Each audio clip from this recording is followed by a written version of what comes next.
નમસ્કાર દર્શક મિત્રો, હું છું રૂપલ લુણીચિયા. સંપૂર્ણ ન્યૂઝમાં આપનું સ્વાગત છે. કાંકરેજ તાલુકાના મુખ્ય મથક શિહોરી થરા હાઈવે રોડ ઉપર રખડતા ઢોરોનો ત્રાસ સતત વધી રહ્યો છે. ત્યારે થરા તરફથી આવતી ઇકો કાર ચાલકે સ્ટીયરિંગ ઉપરનો કાબુ ગુમાવી દેતા સામે ઉભેલા નંદીને ટક્કર મારતા નંદી આખે આખો ઇકો કારમાં ઘૂસી ગયો હતો, જેથી મોટો ધડાકો થતા આજુબાજુના લોકોના ટોળે એકઠા થઈ ગયા હતા. જ્યાં ચાલકને પણ ઈજાઓ થઈ હોય, જેથી શિહોરી 108 ને જાણ કરી હતી. 108 આવતા શિહોરી ખાતે આવેલ સરકારી હોસ્પિટલમાં ચાલકને ખસેડવામાં આવ્યો હતો. ચાલકને હાથ અને પગમાં ફ્રેક્ચર હોવાથી પાટણ ખાતે ખસેડવામાં આવ્યો હતો.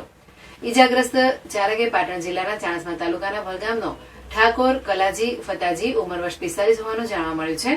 આ અકસ્માત એટલો ભયાનક હતો કે સામે ઉભેલા નંદીની ઇકો ગાડીએ પૂર ઝડપે ટક્કર મારતા ઇકોના આગળના ભાગનો ચૂરો બની નંદી ઇકોમાં ઘૂસી જવા પામ્યો હતો, જેથી થોડી ક્ષણોમાં નંદીના પ્રાણ ત્યાગી દીધા હતા. ધડાકાભેર અકસ્માત થતા લોકોના ટોળે એકઠા થઈ ગયા હતા અને નંદીને પૂર્ણ રીતે ઇકો ગાડીમાં ઘૂસેલો જોતા કુતૂહલ સર્જાયું હતું. ત્યારે હવે નેશનલ હાઈવે ઓથોરિટી દ્વારા આવા રખડતા ઢોરોનો નિકાલ કરવો જરૂરી છે, અન્યથા કોઈ પણ વાહન ચાલક માટે અકસ્માત સર્જી શકે છે.